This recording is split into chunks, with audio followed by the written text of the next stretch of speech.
안녕하세요. 오늘은 지금까지 본 통합교육에 대한 영상들을 바탕으로 내용을 다시 한번 확인해보는 OX 퀴즈 편입니다.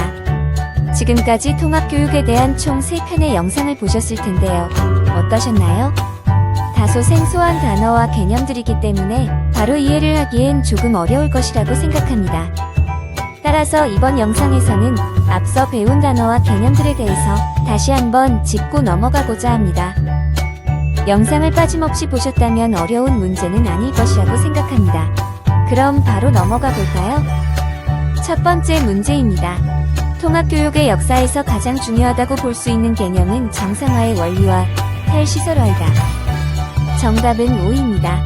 정상화의 원리는 장애인에게 사회의 일반적인 환경과 유사하거나 거의 동일한 삶의 형태를 제공해주는 것으로 최소 제한 환경의 촉매가 되었으며, 탈시설화의 개념에도 도입되어 장애인들을 시설에서 지역사회로 이동시키게 됨으로써 특수교육에 있어서는 빼놓을 수 없는 중요한 개념이 되었습니다.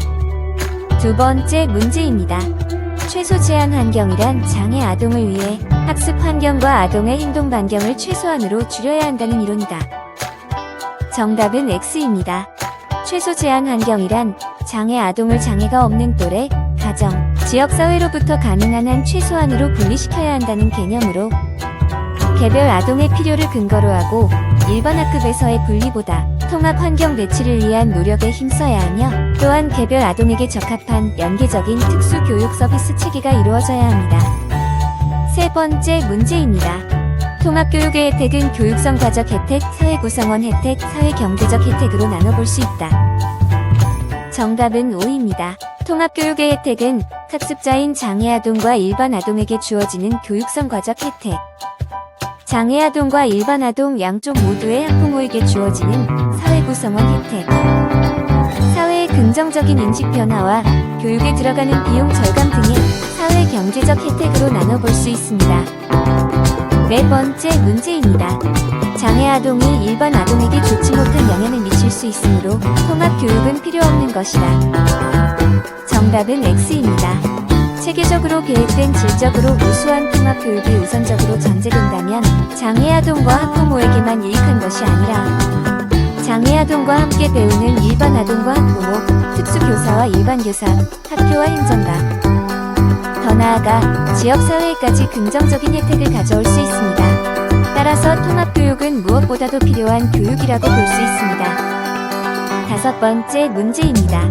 통합교육은 물리적, 사회적, 교육과정적 통합의 세 가지 차원으로 나눌 수 있다.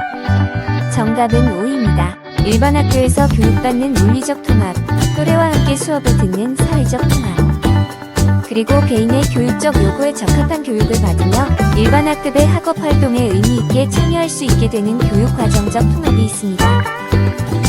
마지막 문제입니다. 우리나라 법에는 최소 제한 환경에 대한 내용이 없다. 정답은 X입니다. 최소 제한 환경이라는 용어 자체는 없지만 장애인 등에 대한 특수교육법, 줄여서 장특법의 제17조 2항에 따르면 최소 제한 환경에 관한 내용이 나옵니다. 지금까지 통합교육에 대한 개념을 OX 퀴즈로 다시 한번 짚어봤는데요. 어떠셨나요? 영상에서는 통합교육에 대한 아주 기본적인 일부의 개념들만을 소개해드렸습니다. 혹시라도 이 영상을 통해 장애 아동을 위한 통합교육, 그리고 특수교육에 관심이 생기셨다면 영상 제작을 위해 참고한 이소연, 박은희 교수님의 특수아동교육 3편뿐만이 아니라 다양한 책들을 찾아보시는 것을 추천드립니다. 지금까지 유특별의 통합교육 영상이었습니다. 시청해주셔서 정말로 감사합니다.